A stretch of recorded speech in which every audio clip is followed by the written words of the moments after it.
Degloirespace signing in. Since we're little kids, we get beaten into becoming good boys. You know, that's how we gain people's approval. If you want a certificate, have you been a good boy? Are you sitting up straight? Are you putting your hand up? And all these things. And you become the good boy. Oh, look at my boy. He's a good boy. And you see, the problem is this is not only your behavior, it starts to sit in there.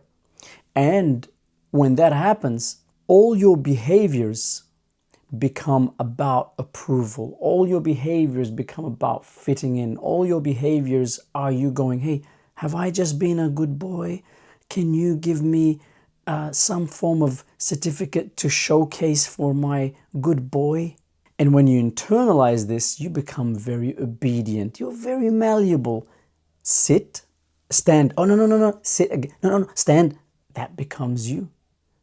I'll sit, I'll stand, I'll listen to whatever you tell me. And furthermore, you no longer need someone on the outside to punish you. You already will do that to yourself.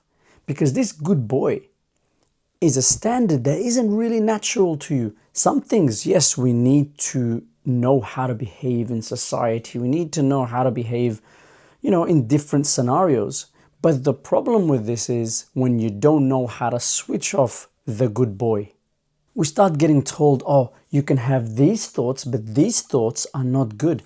And then you actually believe this. Now, when you believe this, what happens to you? One day you're with your partner, and as you're with your partner, being a good boy, somebody passes you by. You, for a moment, you look and you're like, the thought hits you.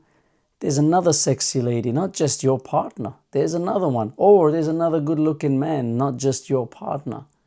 And what happens to you then is, how can I think like this? I must be a bad person. And sometimes you'll even confess. You'll be like, oh, can you believe the other day I had this thought? What a good boy you are. And you ask yourself questions like, does that mean I am not a good person? Does that mean that I'm not attracted to that person that with me? If I'm looking, it's because either I'm bad or she's bad, or I'm not right or she's not right. Or why am I doing this? And then look at the chaos that's happening inside of you. And naturally, guilt becomes living with you. And suddenly, who becomes your friend? Shame. And we start internalizing it because we know that we just can't seem to control these things that are inside of us. We go into therapy and you start thinking, oh, I probably need therapy now. And to make things worse, if you have a religious upbringing as well, now you're not only damned socially, but you're damned existentially. There is something really wrong in you. You need to go to hell. Rather than living the moment and observing what's happened, is this natural, is this unnatural, we start judging ourselves. And in this judging, you start feeling that I'm wrong, my existence is wrong, everything I've done to this moment is wrong. And you go and escalate, all because you're trying to be a good boy.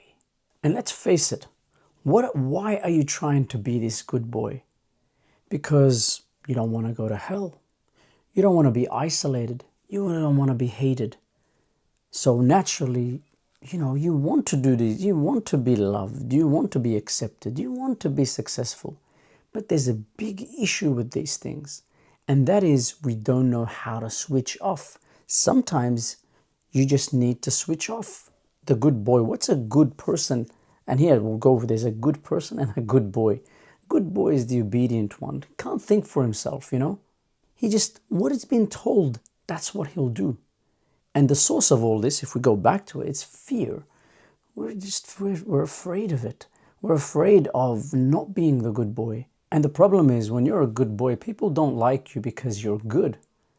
They accept you, they tolerate you because you're not a threat.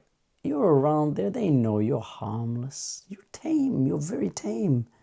Nothing will come out of that. Nothing will come out. Sometimes, you see these people who, they just explode one day and everyone around them says, oh, Kevin was a good guy. I can't see why he would do such a thing. Inside us, there's a turmoil. Don't look at me on the outside? What's going on the inside? What storms are brewing there? That's where that unexpected behavior is going to come from. Whenever you want to do something outside of the norm, whenever you want to break barriers, this good boy syndrome is going to be standing in your way. Hey, imagine you come across, there's a thought that says to you that there's something wrong. You can't ask questions because you want to be a good boy. Oh, how can I think of such a thing? You want to approach someone outside of your circle who has a different standard of a good boy. You can't do that. You want to be a leader of a company, an entrepreneur. You want to break the mold that you've just always known. Being that good boy will never allow you. The best you can be is somebody who goes into the ranks. They put you up slowly, everyone's clapping for you, and then one day they'll just dismiss you, you're finished. But you never ever shook the status quo. You're a good boy. Regardless of whether you feel fulfilled or not, you're a good boy. We need to set something out. The problem with these things is they're not done consciously onto us. It's not like, oh, that person is responsible. That person is part of the system. And other people who've been through the same system, they always will tell you, hey, why are you any different? Why should you ask these questions? Hey, it's what everyone believes. Why are you trying to shake the roots? Why are you doing this? And even me, myself, I've had people ask me that, hey, I remember once asking a particular question. I had a friend who we used to discuss philosophical topics and such. And I remember once he said to me, but why are you questioning these things? These things are accepted. And for me, I was like, man, what do you mean accepted? If we really want to exercise our minds, we can't be giving in to just, this is accepted. People don't want the truth. They want obedience. They need to know that you're not a threat to either their way of living, to either their way of thinking. And different societies will have different standards of what these things are. When one society that's different to another society, when they meet, these ones, the new ones, will tell you to be open-minded, so that when you're open-minded, you now accept them. But once you've accepted them, they're going to do the game on you again. It never ends. It's not like, hey, this kind of thinking of not being the good boy will never be the comfort of most people. And I'm not talking to everybody here. I'm talking to you who's listening and thinks, you know what? I've had enough of being the obedient one. I've had enough of being put into place and just me sitting there listening. Oh, yeah, okay, yeah. Who said this? Oh, this authority. Okay, I agree with you. Who are you to question that? Who are you to question this? I would accept this if it was fulfilling. I would accept it if it gave you actual free-mindedness, if it actually gave you happiness, if it gave you that feeling. I would accept it. The problem is it's not natural. And, something comes to mind. There's a movie from the 70s. It was called The Exorcist. Quite a famous movie. One of my favorites, actually. And what I like about this movie is that if you look at it in a different realm, of course, some people, when they watch it, they look at it religiously and metaphysically. But if you look at it, just listen to what's being said and watch this movie. You have a 13-year-old girl, or 12, 13, something around that line, so puberty. And at that age, she's basically opening up to her sexuality. The symbolism, because movies are symbols.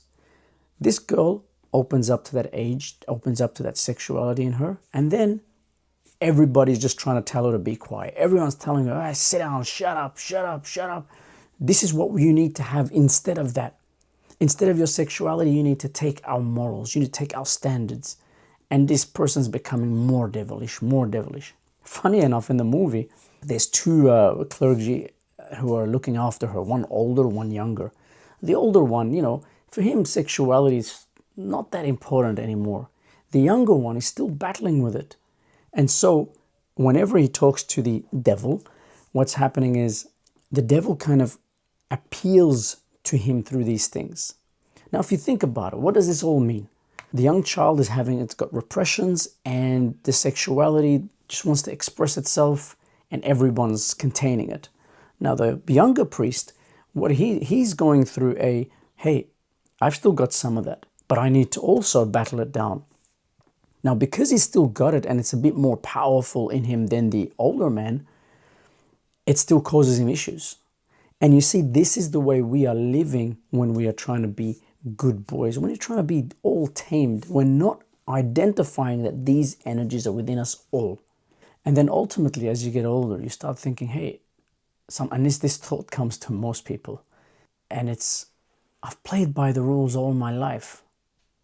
Why is it I don't feel more fulfilled? I've played by the rules all my life. Why am I still feeling lost? Why don't I feel it? There's something. And then here, there's people, they tell you, that's just life.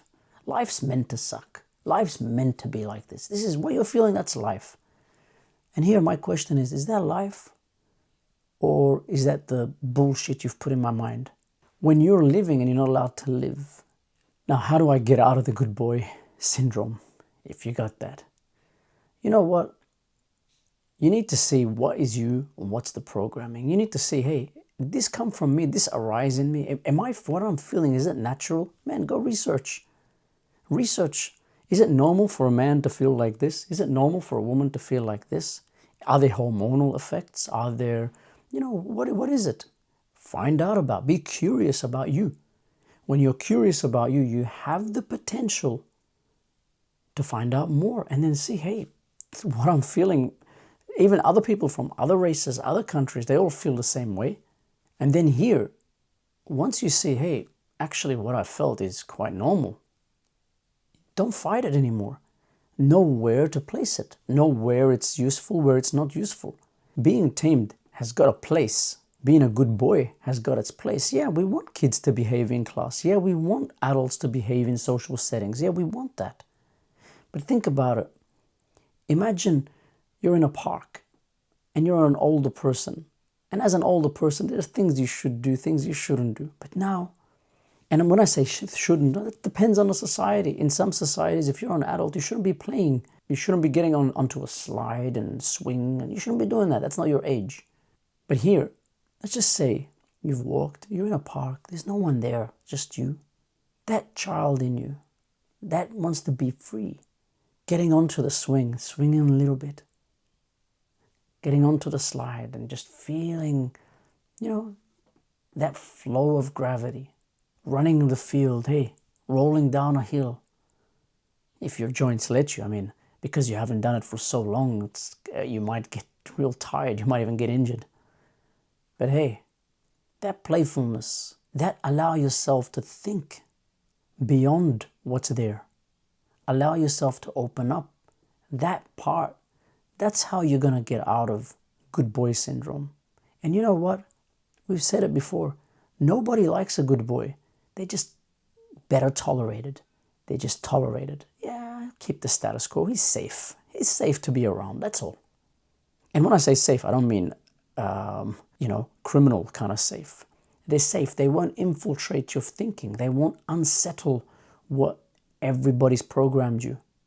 That's what it means. And you see, this part that's being tamed, that's called the shadow in Carl Jung's work. And it's there with you all the time. What the little girl, Megan, goes through in The Exorcist. That's just the shadow. It's there with her. Even after it's all finished, it's still there with her. It's not going to leave you. And the more you get older, the more that shadow gets stronger and stronger because you've repressed it for longer and longer. Why not give time to it? Why not step out of that good boy syndrome? Who cares if someone calls you a good boy and claps for you? Okay, they clap, they go home, you go home. You're still the same you. Nothing's changed. Oh, look at my trophy. Look at my certificate. I've been a good boy. Okay. You know what? Enough being a good boy. Enough obedience. Think for yourself. Think outside. Allow yourself. See where that takes you. Of course, there's places where obedience works. And it's not really obedience. It's collaboration. For example, you're in a project and you have a leader and all of you working together. Now, if you want to be real constructive, think freely because you'll ask questions that are free and those questions will actually help the group because they'll be thinking, hey, we didn't think of that. That's actually different. And that's how big problems are solved, by people thinking outside the box. But then when you're working in a collaboration team, yeah, okay, I'm not telling you have to be rebel every word. You say yes, I'm going to say no. You say no, I'm going to say yes. It's not like that. We're not little kids here. We're just trying to embrace who we are on a deeper level. Allow yourself to see, okay, right now I'm in a social setting. This is how I'll behave. But I know this is not who I am. I know I'm tame in the sense that I know how to behave. I'm not a threat physically to other people. I'm not going to hurt others because that's a different type of taming. Okay? What we're talking about here is me making a relationship with that which is inside me, with my inner works. That's what we're talking about here. Degloirespace signing out.